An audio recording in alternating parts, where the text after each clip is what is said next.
Hey everyone, it's Callum from Cagefront here. Welcome back to the channel, and if you are new here, welcome to the channel. We have got UFC 318 coming up this weekend in New Orleans, Louisiana. Now, even though this is a step down from UFC 317 at International Fight Week from the last pay-per-view in terms of card caliber, this card, UFC 318, will 100% be memorable regardless because it is home to Louisiana natives Dustin Poirier, the last ever fight that he is going to have in MMA, and he is going to be going out with a bang against the heart of Hawaii, Max Holloway, for their trilogy. And if Poirier wins this, it's nothing short of a bloody fairy tale ending for him. And then as well as that, I mean, we've got some other super fun matchups on the card, like the return of Ricky Martin's body double, Paulo Costa, going up against the kickboxing killer, Roman Kopylov, and Sloth Fratelli from the Goonies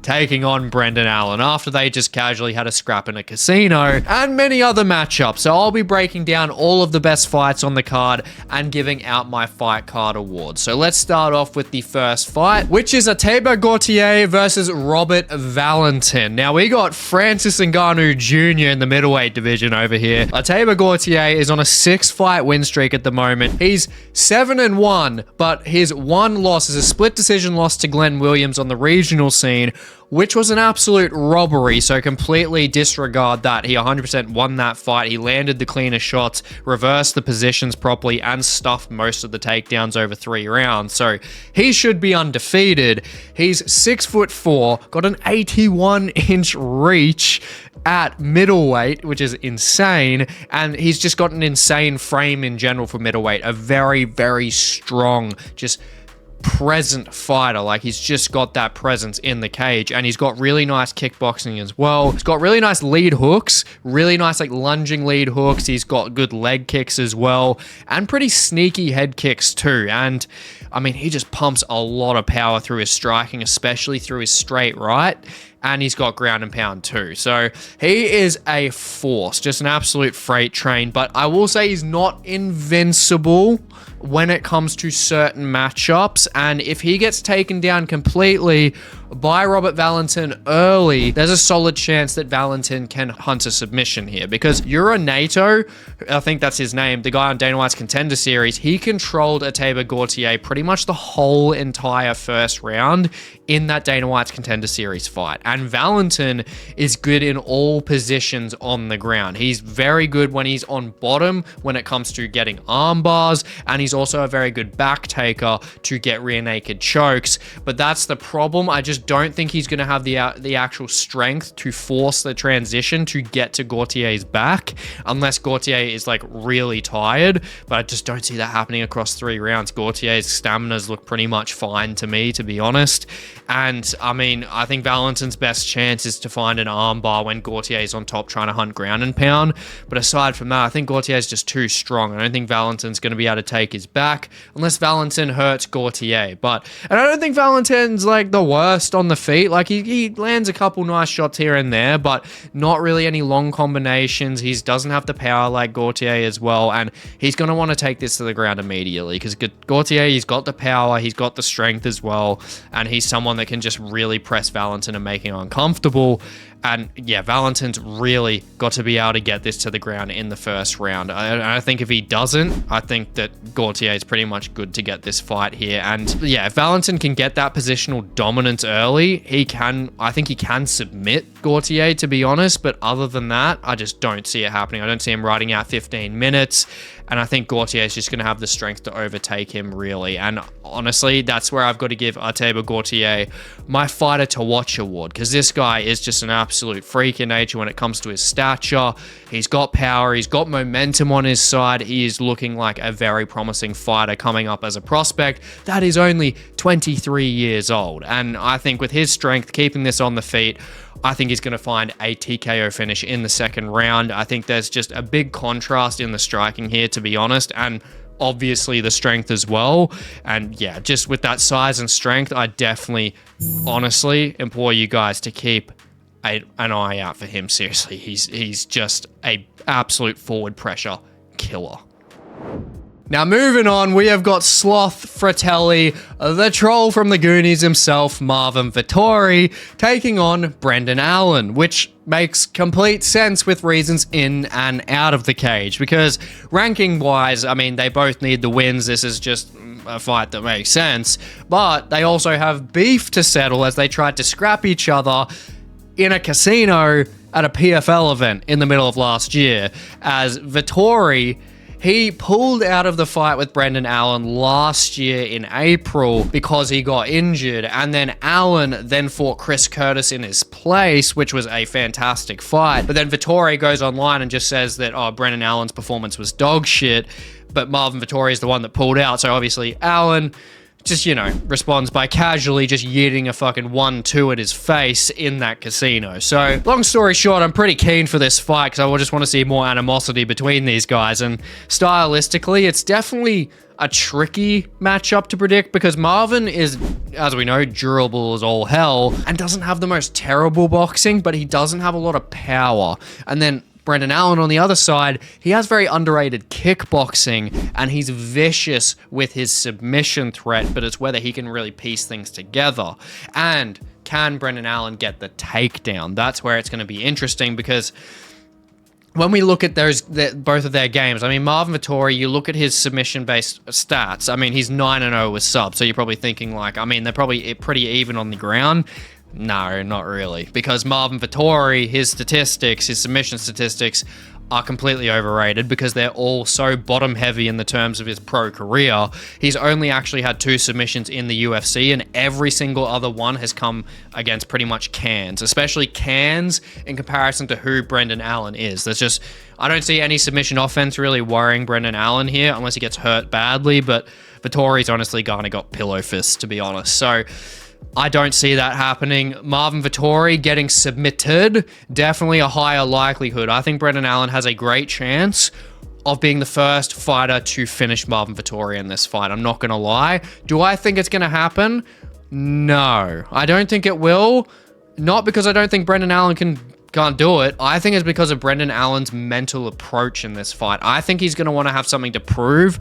I think he's going to really want to string his kickboxing together more in this fight and prove a point that he's more well-rounded than people think. Because especially going through from his Nassourdine Imavov fight to the Fluffy Hernandez fight, I mean, he's used grappling in both those fights very heavily and he's lost both of them. Granted, he didn't look too bad against Fluffy. I think Fluffy's just better, to be honest. Like, Fluffy is just amazing.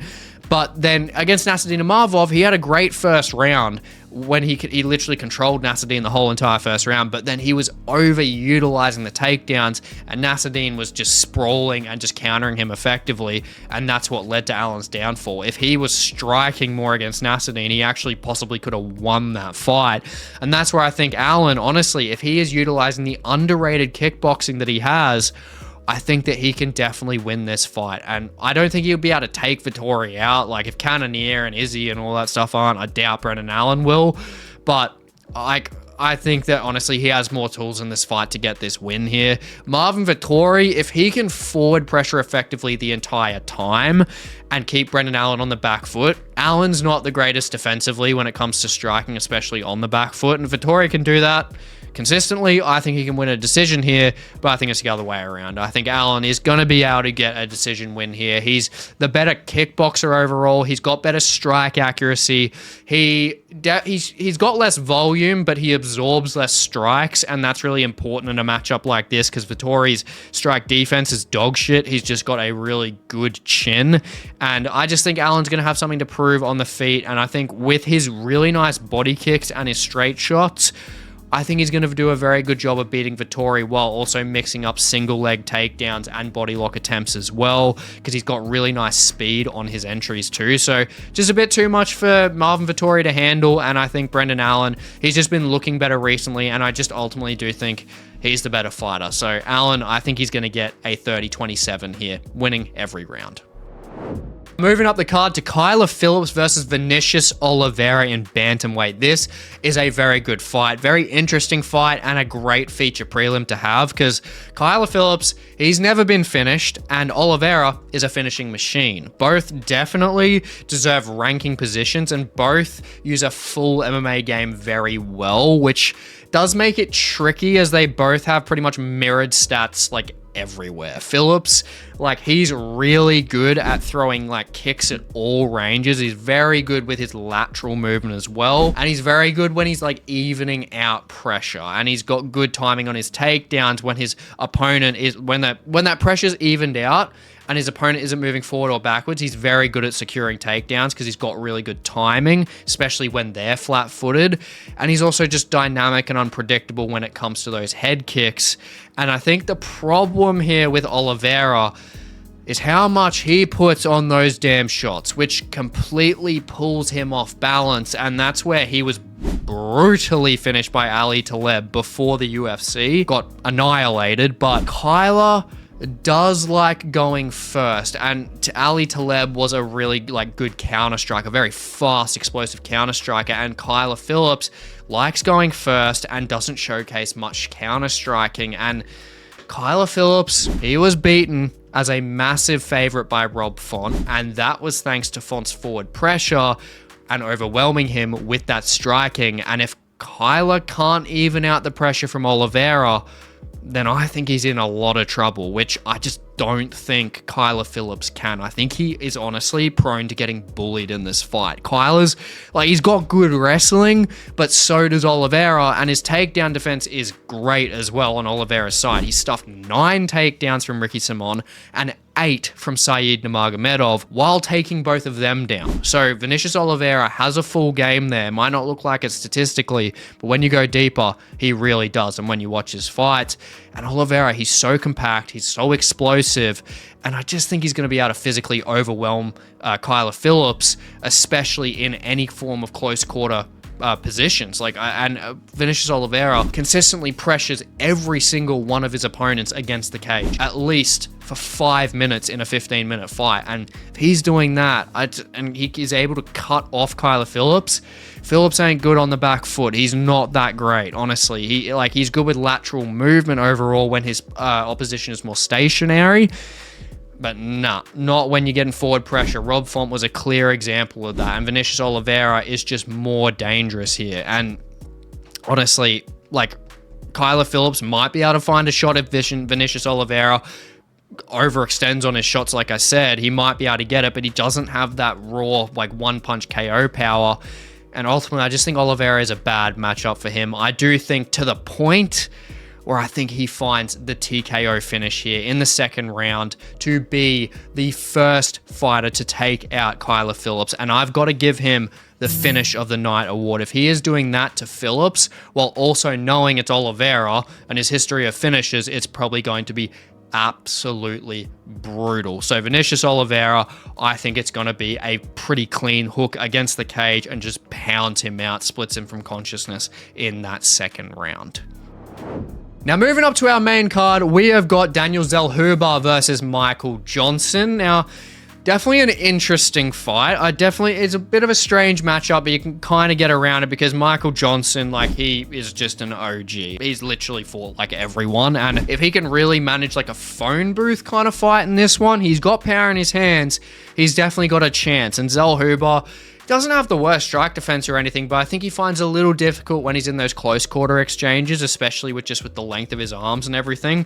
And he does rely on that durability a bit, which Zellhuber's got. We know that, especially against Esteban Ribovics. Oh my god. But looking at Michael Johnson, he's on a 2-fight win streak against Darius Flowers and absolutely destroying Otman Azaitar in his last fight. And Zellhuber is coming off that fight of the year against Ribovics last year, so he has been out of a bit, and rightfully so, with the amount of damage that was just dealt out both sides in that fight. But the case in point is Zellhuber is facing naturally tougher opposition at the moment and is 13 years younger with a 3.5-inch reach advantage overall. And I mean, Zellhuber, not only that, he's got a very underrated submission game with his chokes. Got an anaconda choke not too long ago. And Johnson, we know it's his kryptonite, 2-9 when it comes to bloody submissions. So there is the chance there for Zellhuber. But honestly, I just strongly believe that Zellhuber is going to get him out of there in rounds 2 or round 3.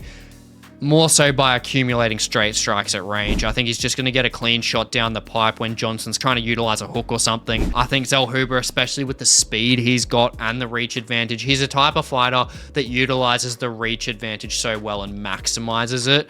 And a guy like Michael Johnson, who isn't the fastest anymore, he's pretty flat-footed, to be honest. I think Zellhuber can get this one done pretty well. And yeah, if he's getting that one done, I think, honestly, he could be getting the performance of the night bonus here from me. I think I'm going to have to give him that award because he's just got the golden opportunity here. If he's going to be able to fight Michael Johnson, I think he just really pieces him up in the first round, jumps into the second round, and just takes him out with a straight down the pipe, cleaned him up, splits him from consciousness on the ground. Yeah, perfect win for him. Now, moving up the card to Dan Ige versus Patricio Pitbull. Now, even though there are a fair few people that don't believe Pitbull should be getting a top 15 crack after he lost to Yair Rodriguez, because he did get kind of dominated, I honestly think that this is a great matchup to make regardless anyway. I think both of these guys do have good chances against each other here. I mean, both are short in stature, both have power in their hands, and both have a grappling threat as well. They both have pretty much even statistics across the board as well, aside from Dan Ige having the volume advantage here, which Pitbull tends to use counter-striking more efficiently, which is kind of more of a tell as to why his output is a little bit lower. And so that's where it just evens out even more. So I think that this fight is just going to be honestly a mix of heavy boxing and clinch-based exchanges, to be honest, across 3 rounds. If it goes that far, I think if someone's getting taken out here, I think Dan Ige is going to be able to take out Pitbull. Dan Ige is just such a stud when it comes to his durability, his survivability. I mean, his strike defense even is very good as well.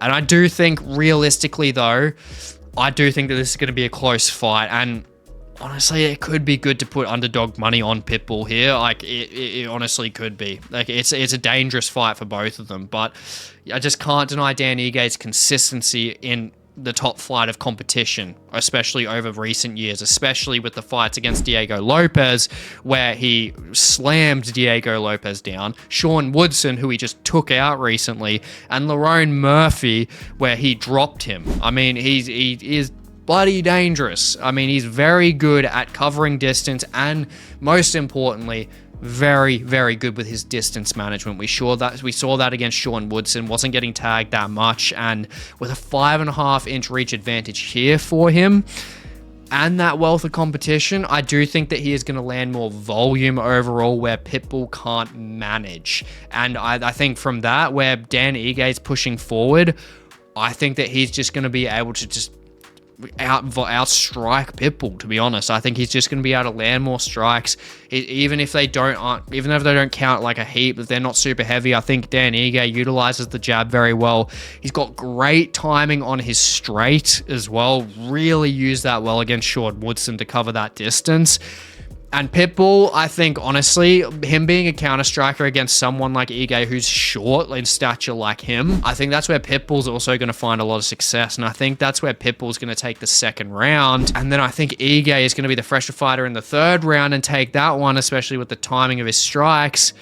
But then in the first round, I think it's just going to be such a crazy just volume fest that I think that's going to be the split decision. I think it's going to be a split decision to Dan Ige. I will not be surprised if it goes either way here. And as underdog money with Patricio Pitbull at almost $2.50, it's not a bad shout here, to be honest. But Ige, just with the consistency of him being in the UFC, the names that he has fought consistently, yeah, I am liking Ige here more so. And we can't forget, Pitbull is almost 40 years old, and Ige is still in his prime age range. So, got to take him. Just winning round 1 on volume, having a more decisive third round, and then Pitbull just trying to sway it a bit when it comes to that second round with the counter-striking. But, yeah, Ige for the win. Now, moving up to Big Mouth, Kevin Holland versus D-Rod. And look, D-Rod, he has got some pretty nice boxing on his side. He looked great against Ponzinibbio in his last fight, but That's really all I can say, to be honest. I mean, he's just nowhere near as fast as Kevin Holland, and he has a 7-inch reach disadvantage here. And Holland, I think that he has looked impressive recently. I think he's taking things more seriously. Granted, that could just absolutely punt me in the face if I am saying that and that's wrong and he just gets defeated by a stupid decision or something like that, or submitted. But Kevin Holland, he just looks like he's tightened things up. I mean, his takedown defense is a lot better. He's on a 2-fight win streak at the moment. Looked fantastically composed against Gunnar Nelson. And look, D-Rod has the volume overall, but he also absorbs a lot of strikes. And Holland has the weight in his punches. And I do think that we're just going to be getting a second round KO TKO here. I think he's going to be able to stuff the takedowns of D-Rod early when D-Rod just reacts with that when he gets hurt by Holland and feels that power. And then I think Holland's just going to be able to take D-Rod out, to be honest. Because we know D-Rod's not getting any younger either. I think D-Rod's great against those older fighters like Ponzi, but not against Kevin Holland. Just too fast, too much reach. Like, he's got the stature there. As long as Kevin Holland's got a brain in this fight, he should be getting this done by KO TKO realistically. He looks better at welterweight as well, to be honest. So, yeah, I think that Kevin Holland should be staying there, and I think that this is going to prove as to why he should be staying there. Now, moving on to our co-main event, we have Ricky Martin's body double, Paulo Costa versus Roman Kopylov. Now, this is just like it's kind of a bit of a random co-main event. I mean, I can understand why people do like it and why people don't, but I mean, Costa is always enjoyable to a certain extent. I mean, he's pretty much always enjoyable unless he's fighting fucking Sean Strickland and running away for 25 minutes. And then on the other side, though, we've got Kopylov, who always delivers on the feet. This guy's a killer. He's very entertaining. And we look at Costa, he's big and beefy. You know, like he's got the stature. He looks like a Greek fucking god. And you would think that there would be a lot of power within that, but the guy does not have one-hit KO power, especially not like Roman Kopylov. So Paulo Costa has to use a ground-based game here, or a very heavy clinch-based game, because there's one thing that we do know is that Costa can at least out-strength Kopylov to an extent, and Costa's got to use every bit of that, otherwise I think he's just getting knocked out here if he doesn't. And I think that Paulo Costa, honestly, as much as like he's a special child, he does have a brain when it comes to being inside the cage to a certain extent. When it comes to his survivability, he does. He honestly does. He makes sure he's out of danger, and a way that he's going to be able to do that is making sure that he can close that distance and not let Roman Kopylov stay at kickboxing range. Now, can that win him the fight?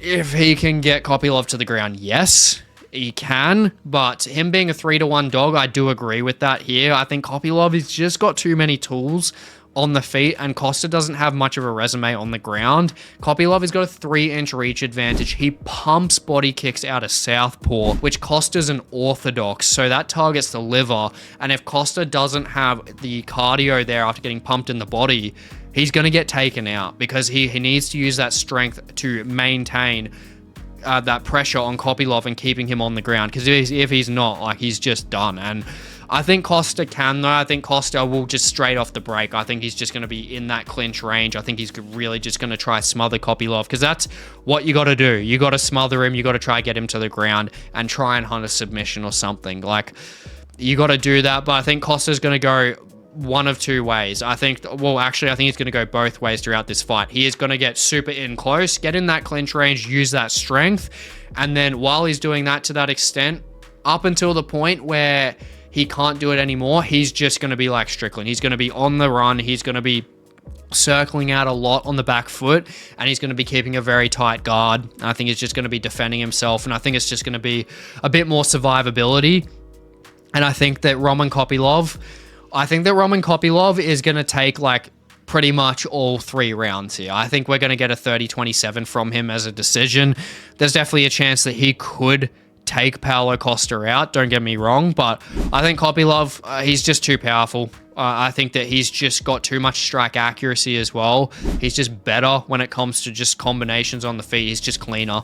And Costa, I mean, he just doesn't have the power. And I mean, unless he's getting Kopylov to the ground, he's not doing much to him on the feet. I really don't see it happening.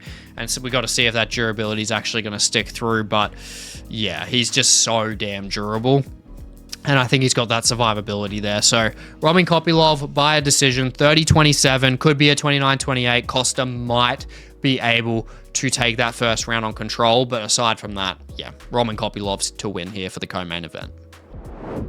Now, moving up to the main event, we have got Max Blessed Holloway versus Dustin the Diamond Poirier. The retirement versus the redemption. And look, I know everyone is super keen for this fight and absolutely hates it at the same time, as we don't want either of these guys to lose or worse, get chinned, which unfortunately, spoiler, I do believe that one of these guys is getting chinned here. And look, understandably, for this to be a pick'em, like basically almost a pick'em, that's completely understandable here. It's very, very hard one to pick, and it's a pick'em for various reasons. Both of them are incredibly seasoned fighters. They've fought bloody everyone. They both sling 5 to 7 significant strikes per minute, so they are just on the gas the entire time. But to make this short and sweet as an analysis, which if you want a longer analysis, definitely stay tuned for my hot take video coming out next on this matchup.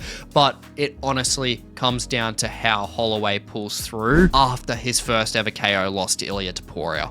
If he was coming through after his Gautier fight, which he looked incredible in, I would 100% take him in this fight. But I just fear Holloway's chin just won't be the same after that. And Poirier has that power that has been proven against Holloway twice before, because Poirier hurt him before in their second fight, and Poirier's last performance against Islam was fantastic. I don't see the age playing much of a factor here. And look, I'd be very comfortable if Holloway didn't get chinned in his last fight, but I just do believe Dustin Poirier is going to have the fairy tale ending here. Poirier, first of all, has a 3-inch reach advantage, and he's got the weight behind his punches, which was so evident compared to Max in their last fight. And realistically, Poirier just needs to maintain southpaw, as if he has to switch, I think Max will eat him up. Like, I think Max will eat him up if Poirier has to switch to orthodox. So Holloway chewing that lead leg to bits. That's what Holloway needs to do in this fight, because Holloway in orthodox compared to an orthodox Poirier,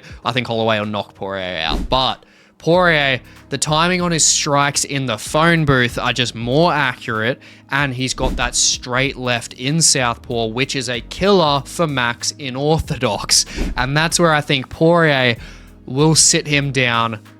Honestly, I think in the second round, I think he's going to KO TKO him in the second round, because Holloway's chin is compromised. He's moving up in weight, which granted, not as bad a weight cut. You know, it's kind of just like regenerates him a bit there. He might have better stamina and everything, but that chin's still compromised at the end of the day. He got chinned like pretty damn badly. And going up against a power puncher like Poirier that knows how you move is seriously dangerous. And Poirier is just a bigger guy. He's heavier puncher. I mean, we've seen it firsthand. Like, Poirier has more weight behind his punches, more impact. He almost took out Holloway a couple of times in their first fight. Granted, Holloway almost took Poirier out a couple of times when Poirier was in orthodox, but that is having Poirier in orthodox. I just don't see it happening unless Holloway's chewing the legs to bits. I don't see it happening. So yeah, Poirier in southpaw against an orthodox Holloway with the power left, especially in the phone booth. He's got the timing there. We've seen it countless times. We've seen it against McGregor. We've seen it against Benoit Saint Denis. We've seen him in those phone booth exchanges. And Holloway with a compromised chin against a Dustin Poirier, when it comes to that 4-inch reach advantage, not 3 like I said before, I think he's just going to be able to get this done, to be honest. I think he's going to get that KO TKO in the second round to have that fairy tale ending in Louisiana. I mean, if he's doing that, I think that, first of all, it's without a doubt the upset of the night, because he's an underdog now, but also this is just going to be fight of the night. There's just no way that this isn't fight of the night for literally anyone. There's just such a good fight to have, and being in his own backyard, that obviously pushes the fight of the night as well as the upset of the night for me here. Both of those awards. And yeah, look, Max Holloway, I think he's going to be losing 2 different trilogy fights now, but Dustin Poirier, he's going to have that ending that he really wants. Now, I really hope you enjoyed this predictions and breakdown video, and I really hope you enjoy UFC 318. And if you want to see more MMA-based content, there's just a video up here on the screen for you. And please like, comment, subscribe. It goes a long way for the channel, and I will catch you in the next one.